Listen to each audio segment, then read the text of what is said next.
sa paa mo. Oh, napilay. Ano, pinalo pa?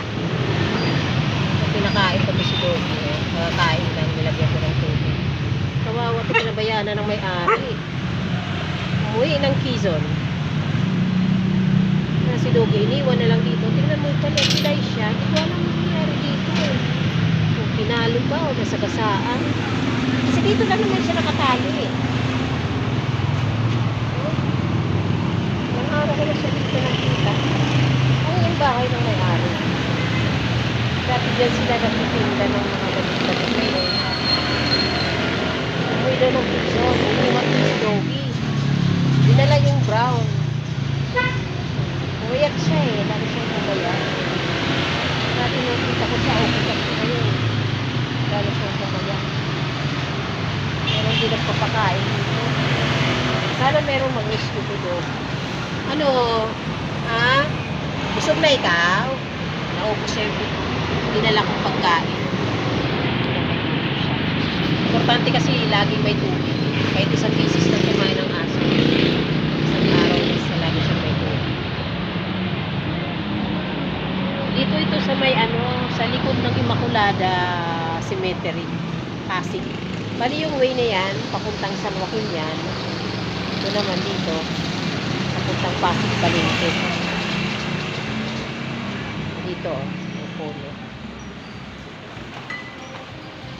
Dito si Doggy. Itong bahay. Itong bahay ng may-ari. Doon sila ngayon sa Quezon. Iniwan lang tong aso nila.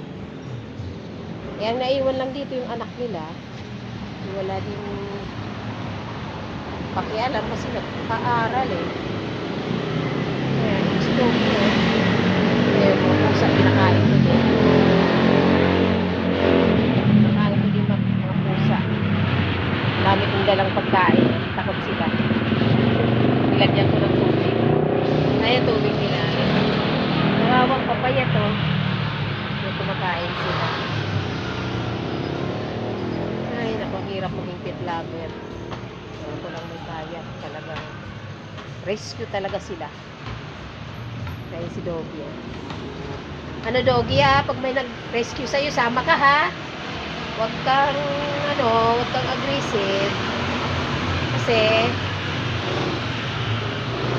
para papaganda buhay mo, lagi ka na lang nakatali. Ha? Sasama ikaw ha? Ha? Sama ikaw ha? Ha? Nadaan ako dito, papakainin ulit kita ha? Okay, sige ha? Tingnan mong tali niya. Hindi ako hindi ko maluwagan kasi inaangilan ako yung ngiti, nakikita ko pag baka makagat ako.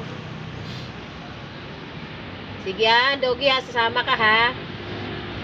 Sige, dito na ako. Bye-bye, Doggy. Bye-bye.